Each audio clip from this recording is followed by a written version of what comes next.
Quiero comenzar hablando del libro de Filemón en esta noche, así que vamos a ir al libro de Filemón. Hermanos, algunos ni sabían, ¿verdad?, que había un libro llamado Filemón, pero sí está, ahí en la Biblia, en alguna parte. Si su Biblia no lo tiene, hermanos, es que algunas Biblias vienen sin ese libro, ¿verdad?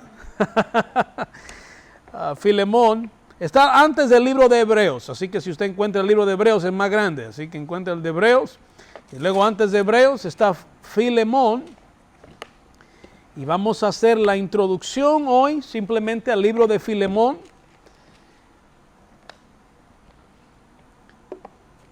Y vamos a estar en el libro de Filemón y vamos a leer solamente estos 4 versículos del libro de Filemón. Vamos a comenzar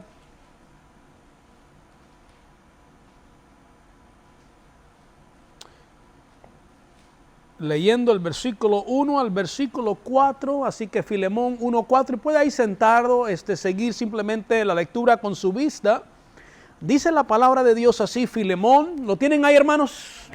Dice la Biblia: Pablo, prisionero de Jesucristo, y el hermano Timoteo, al amado Filemón, colaborador nuestro, y a la hermana, y a la amada hermana Apia, y a Arquipo, nuestro compañero de milicia, y a la iglesia que está en tu casa, versículo 3, gracia y paz a vosotros de Dios nuestro Padre y del Señor Jesucristo. Versículo 4, doy gracias a mi Dios haciendo siempre memoria de ti en mis oraciones. Y eso es a donde vamos a parar en esta noche, ese versículo 4, donde dice: doy gracias a mi Dios haciendo siempre memoria de ti en mis oraciones. Y en sí, quiero terminar con eso acerca de cuando hacemos memoria, es el título, cuando hacemos memoria.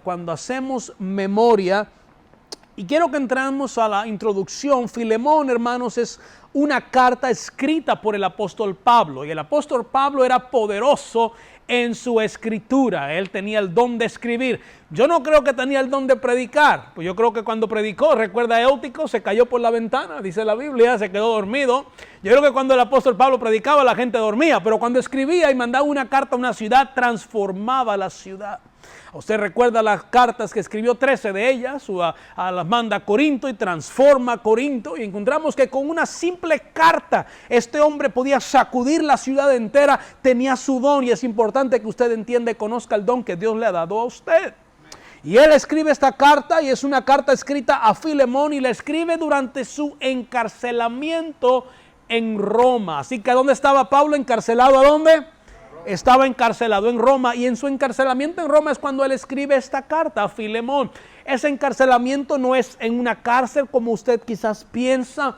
Este encarcelamiento es en lo que se llamaba una casa cárcel, y tenía ciertos privilegios que no se tienen en una cárcel normal. Eso lo encontramos en Hechos, así que vamos al libro de Hechos, capítulo 28, y vamos a ver esta casa cárcel en la cual el apóstol Pablo se encontraba. Él se encuentra encarcelado en esta casa cárcel, y de ahí escribe esta carta, Hechos capítulo 28, versículo 30. Hechos capítulo 28, versículos 30. ¿Lo tienen ahí, hermanos? ¿No lo tienen todavía? Ahí van. Hechos 28, 30. Dice: y Pablo permaneció 2 años enteros en una casa alquilada, y recibía a todos los que a él venían, predicando el reino de Dios y enseñando acerca del Señor Jesucristo abiertamente y sin impedimento. Él está en lo que se llama una casa cárcel, donde podía recibir personas, y ahí en esa casa cárcel él podía predicar el reino de Dios. Él podía sin impedimento, abiertamente. Y él quiero que veamos, si seguimos leyendo, vamos a Filemón. Mira lo que dice versículo 1, dice Pablo, y luego dice prisionero de Jesucristo. Pablo, prisionero de Jesucristo. Hermanos, el apóstol Pablo se considera no un prisionero de Roma, sino un prisionero de Jesucristo. ¿Por qué? Porque el apóstol Pablo entiende que no son los romanos los que lo pusieron ahí, fue Jesús el que lo puso ahí. En otras palabras, el apóstol Pablo entiende que Dios tenía un propósito con su encarcelamiento. Dios tiene un propósito con mi encarcelamiento. Y si te das cuenta, si él no hubiera estado en ese encarcelamiento, no tuviéramos ese libro de Filemón. No hubiera conocido a Filemón si no hubiera estado encarcelado en Roma, sabiendo que Pablo entendía que todo estaba dentro de la voluntad de Dios. Dios está en control, sin importar qué suceda. No es por Roma, y no es solo el emperador, es Jesús que tiene un propósito conmigo, y por eso me tiene en esta cárcel. Yo no soy un prisionero de Roma, soy un prisionero de Jesucristo. Él tiene un propósito, estoy aquí con un propósito. Así que Filemón, versículo 1, dice Pablo, prisionero de Jesucristo, y el hermano Timoteo, es compañero de milicia, dice, al amado Filemón, colaborador nuestro. Al amado Filemón, esa carta que Pablo escribe desde la casa cárcel, desde Roma, en Roma, es dirigida a Filemón. ¿A quién es dirigida la carta? A Filemón. Y Filemón es un hermano en Cristo que vive en Coloso. Así que Filemón es un hermano en Cristo que vive en Coloso. Filemón, aunque solo se menciona en esta carta, era un amado amigo del apóstol Pablo. Así que no se menciona más Filemón excepto en esta carta, pero es un amado amigo del apóstol Pablo, y nos damos cuenta que 13 cartas escribe el apóstol Pablo, y en la mayoría de ellas él comienza diciendo apóstol, soy apóstol, pero en Filipenses y primera y segunda de Tesalonicenses y en esta carta de Filemón, Pablo no se describe al mismo como apóstol, sino como amigo. Está escribiendo una carta a un amigo. Filemón es un amigo de él. En el versículo 2 encontramos a la amada hermana Apia. Qué hermoso nombre tenía ella, ¿verdad?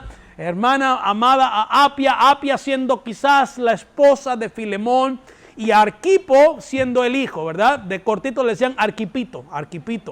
Así que Arquipito, así que estaba Apia. Y la razón que Pablo escribe y menciona Apia y Arquipo es porque la mujer en este entonces era la encargada sobre los esclavos de la casa. Así que en sí él va a escribir acerca de un esclavo, y vamos a estudiar eso más adelante, Onésimo. Y en sí la que veía de día a día el trabajo de los esclavos, supervisaba a los esclavos, en sí era la mujer de la casa. Entonces Pablo, cuando escribe esta carta, Pablo está diciendo, esta carta no nada más es para Filemón, esta carta también es para la hermana Apia y también para Arquipo. En otras palabras, esta carta es para todos los que están en casa. Así que Pablo está dejándonos saber que lo que él está para escribir es para todo el mundo que estaba en esa casa, para el hombre, como para la mujer, como para el joven, ¿verdad? Entendemos, hermanos, que la Biblia es para todos. Entendemos que la iglesia es para todos, no nada más para las mujeres, no nada más para los hombres, no nada más para los ancianos, también es para jóvenes y también es para niños. Yo personalmente creo que hasta para los bebés deben de estar en la iglesia. Instruye al niño en su camino y aun cuando fuere viejo no se apartará de él. Yo creo que la iglesia y las cosas de Dios es para todo el mundo en casa. Así que Pablo hace muy claro que esta carta que él va a escribir es para todos. Dice Ruprecht, escribe estas palabras, dice: con respecto al esclavo fugitivo, ella, hablando de Apia, ella está tan involucrada en la decisión como su esposo, porque de acuerdo a las costumbres de su tiempo, ella tiene la responsabilidad de día a día de los esclavos. Esto que escribí, dice Pablo, es para todos. Así que quiero que vayamos al versículo 2. Estamos en Filemón, versículo 2. Usted escoja el capítulo que usted guste. Yo escojo el versículo, ¿verdad? Y a la hermana Apia, Arquipo, nuestro compañero de milicia. Y luego dice: y a la iglesia que está en tu casa. Así que Filemón tenía la iglesia de Coloso reuniéndose en su casa. Así que, hermanos, Filemón tenía la iglesia de Coloso, se reunía en su casa. Los judíos en este tiempo tenían sinagogas, pero los cristianos de este tiempo se congregaban en las casas de sus miembros. Así que así era la iglesia de este tiempo. Había un obispo que supervisaba las diferentes casas, iglesias, pero estas casas, iglesias, se mencionan diferentes partes. En Romanos se menciona casa iglesia, Romanos 16:5 y Colosenses 4:15. Habían casas, iglesias, y no es hasta el siglo III que tenemos evidencia segura de la existencia de edificios para iglesias con el propósito de adorar. Así que los cristianos se congregaban en casas. Oesterley escribe estas palabras. Él dijo que en Roma muchas viejas iglesias parecen haber sido construidas en los sitios de casas particulares utilizadas por la adoración cristiana, significando que donde ahora construyeron iglesias en Roma, antes era una casa donde se congregaban los cristianos. Spurgeon dijo esto, me gusta la escritura, me encanta leer Carlos Spurgeon. Spurgeon dijo, Filemón tenía una iglesia que se congregaba en casa. Esto sugiere, dijo él, a los creyentes que su casa también debería ser una iglesia. Y cada hogar, dijo Spurgeon, debe de tener las características de una iglesia saludable. Él menciona y simplemente varias características que mencionó Charles Spurgeon. Una de ellos, todo el mundo en casa debe de ser salvo. Hermanos, a veces estamos tratando de ganar el mundo a Cristo y se nos olvida los de nuestra misma casa.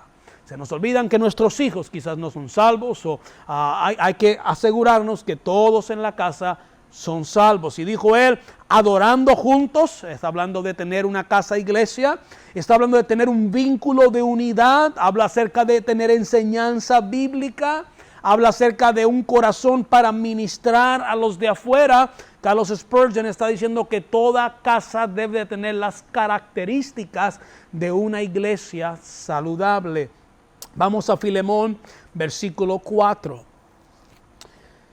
Dice, doy gracias a mi Dios, y luego ahí llegamos al texto, haciendo, ¿qué dice? Siempre memoria de ti en mis oraciones.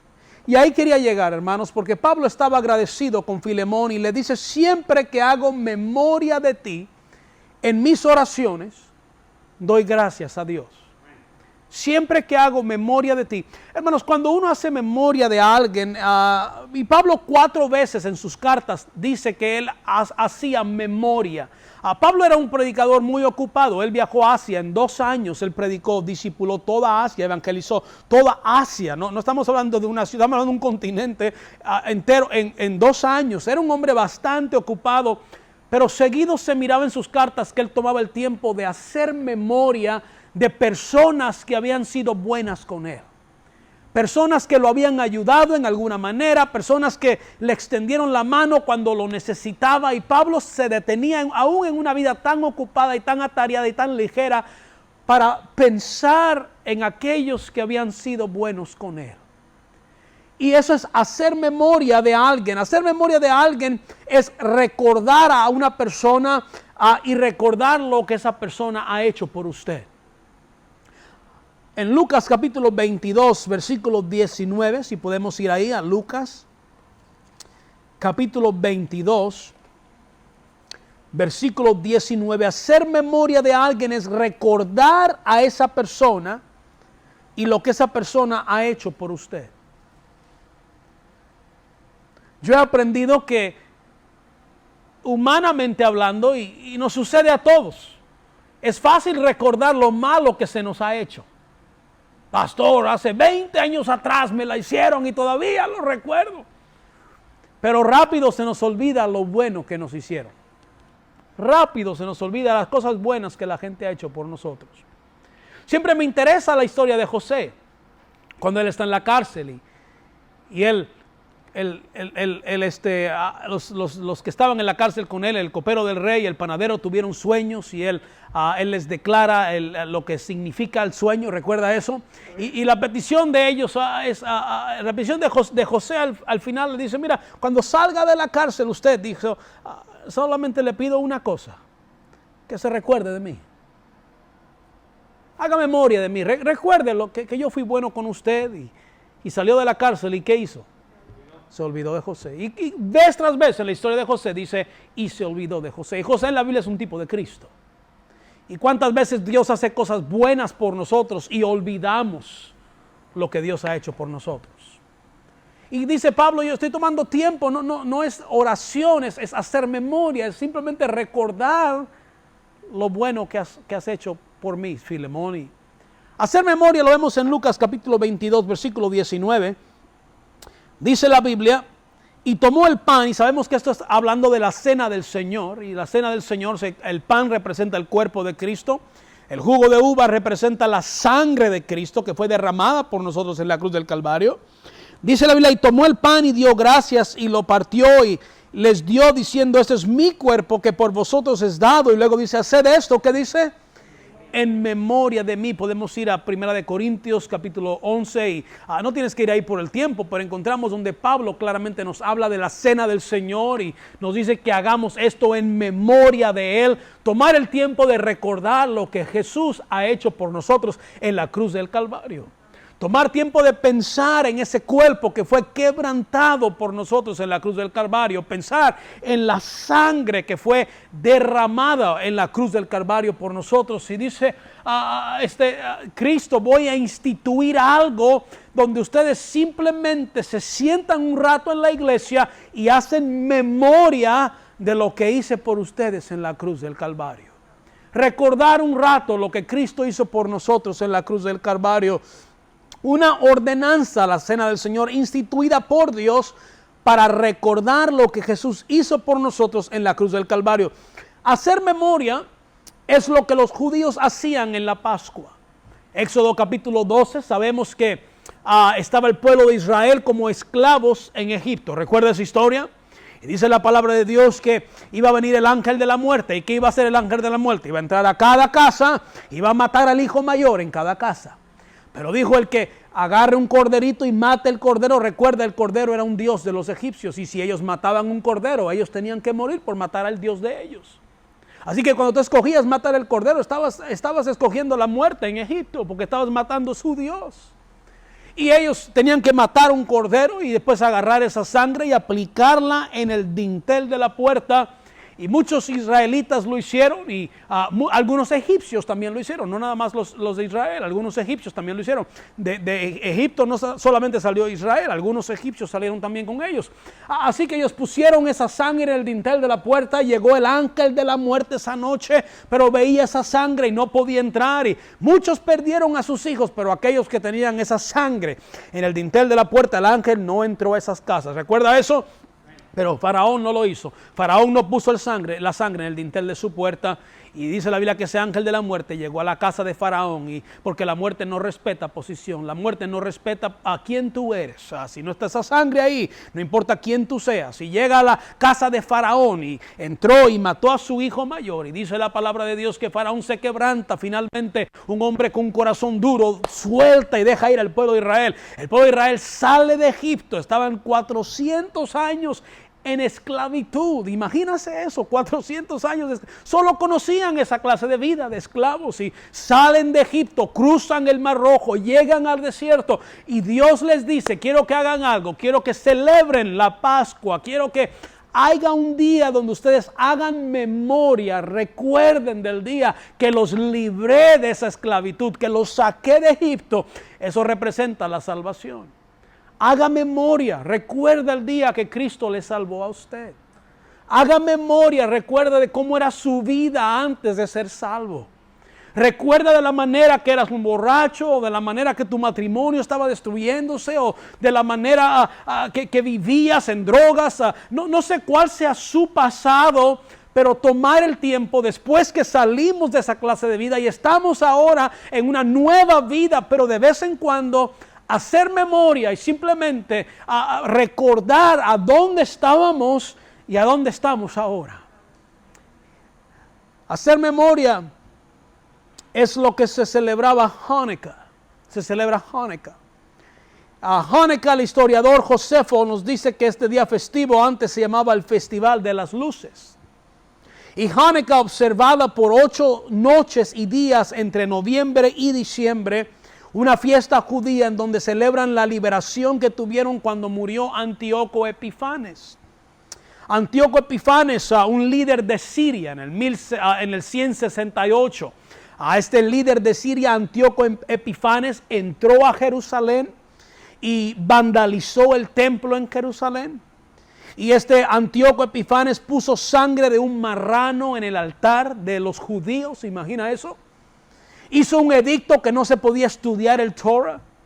Antíoco Epifanes dijo que no se podía observar el día de reposo a los judíos.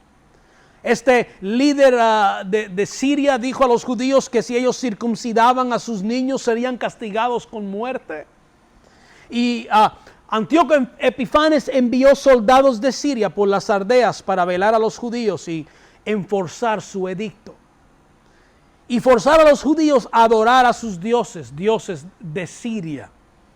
Él quiso que Matatías es un líder religioso de ese tiempo, que él pusiera el ejemplo, y él trató de forzar a Matatías a que sacrificara un marrano en un altar pagano, y Matatías lo rehusó hacerlo. Y Matatías tenía 5 hijos, tenía a Jonatán, a Simón, a Judá, Eleazar y Johanan, y todos ellos gritaron, el que esté por Jehová, síganos. Y un gran grupo de judíos siguieron a estos hombres y huyeron por los montes y por las cuevas de Judea. Y mucha gente se le llama simple porque no eran soldados, sino era gente normal como usted y yo.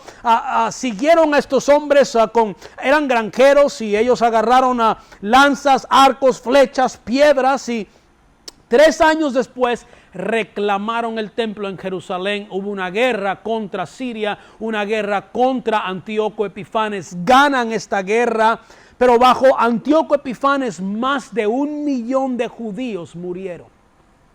Antíoco Epifanes, considerado como un Hitler más o menos, podemos quizás peor que Hitler, mató 1 millón de judíos. Y leía que Antíoco Epifanes arrestó, y es una de las muchas historias, arrestó a una mamá judía con 2 hijos y los forzó a comer cerdos. Cuando ellos rehusaron el comer cerdo, él los torturó y mató a sus hijos uno por uno.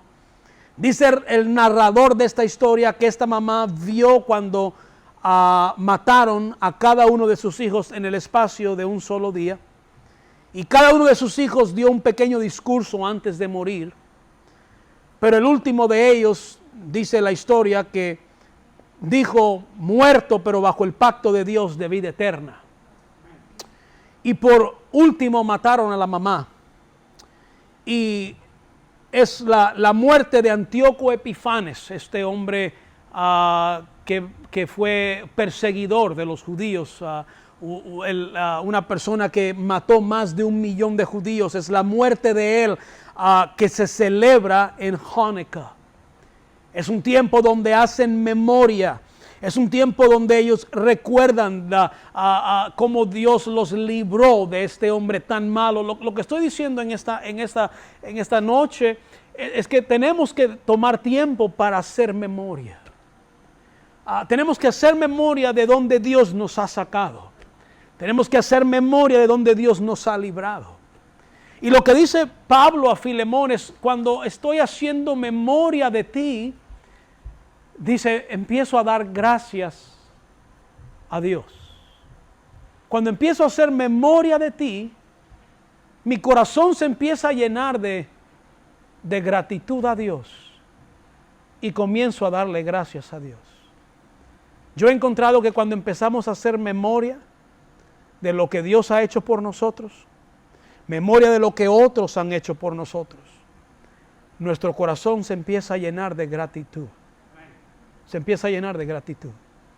Cuando empezamos a pensar de dónde Dios nos sacó, cuando usted empieza a pensar del rancho en el que vivía y cómo estaba allá. Algunos que conocen, ¿verdad?, lo que es la vida de allá y la pobreza, y a dónde estás ahora y cómo Dios te ha bendecido. Y a veces se nos olvida y no hacemos memoria de lo bueno que Dios ha sido con nosotros. Se nos olvida de las personas que han sido buenas con nosotros. Se nos olvida cuando llegó a este país, quizás alguien le extendió la mano a usted, y a lo mejor ni familia era suya, pero le extendió la mano y le ayudó a usted cuando usted llegó a este país. Y a veces se nos olvida hacer memoria. Y dice Pablo, cuando yo hago memoria de Filemón y de lo que bueno que él fue conmigo y de las cosas que has hecho, dice, empiezo a dar gracias. Mi corazón se empieza a llenar de gratitud. Yo simplemente vengo esta noche a decirle, haga memoria. Haga memoria de aquellos que han sido buenos con usted. Haz memoria de las cosas que Dios ha hecho por ti. Haz memoria de la manera que Dios, de donde Dios te sacó y a dónde te tiene en este lugar. Cómo Dios ha cambiado tu vida. Haz memoria en esta noche. Simplemente toma el tiempo para detenerte y pensar de todo lo bueno que Dios ha hecho en tu vida. Pensamos de todo lo malo que se me ha hecho, todo lo malo que Dios ha hecho, y no pensamos, no hablamos de lo bueno. ¿Qué de lo bueno? ¿Qué de todo lo bueno? ¿Qué hacemos con lo bueno?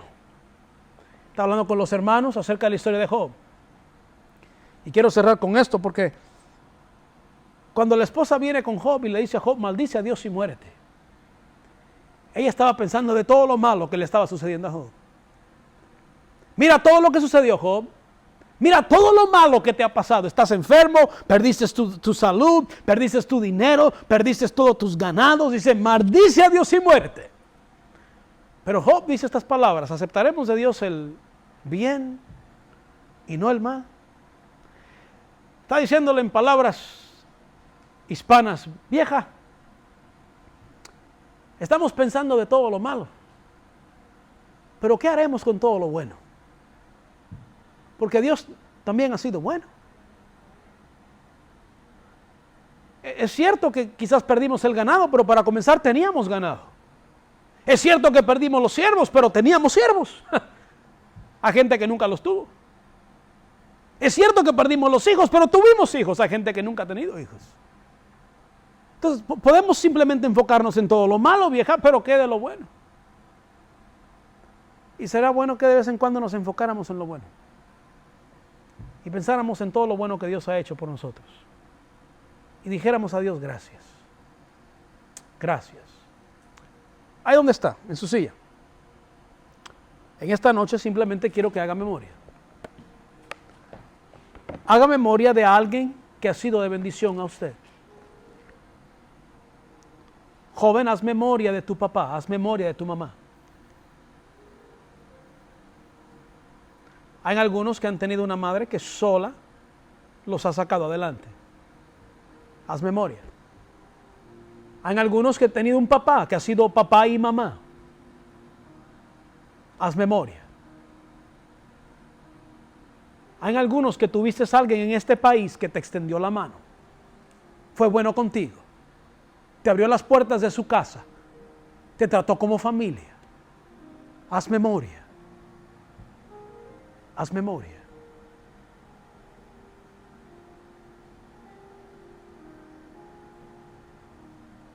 Haz memoria de Dios y de las cosas que Dios ha hecho por ti en esta noche. Y dale gracias a Dios. Y dale gracias a Dios.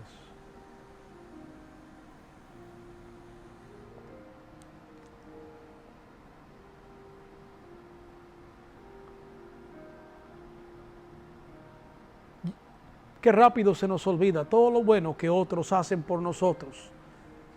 Todo lo bueno que Dios hace por nosotros. Haz memoria.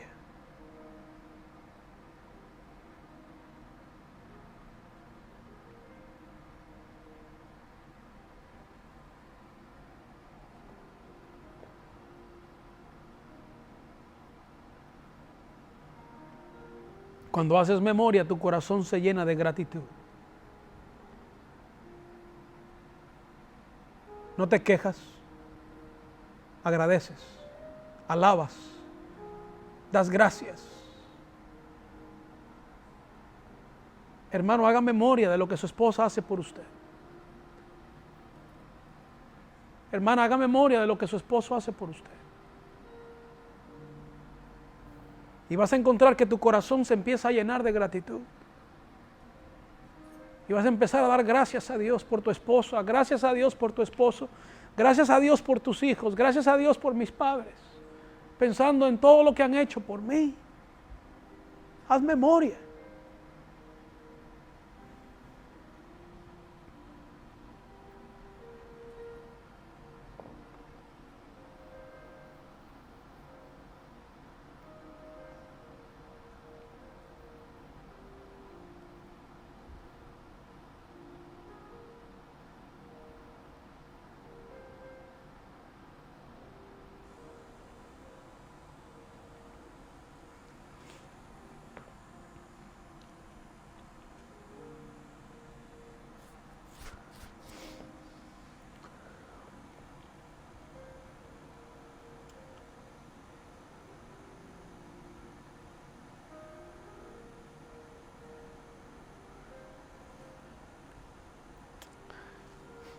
Podemos estar de pie, hermanos, para despedirnos. Si la música sigue tocando, quiero terminar con esto.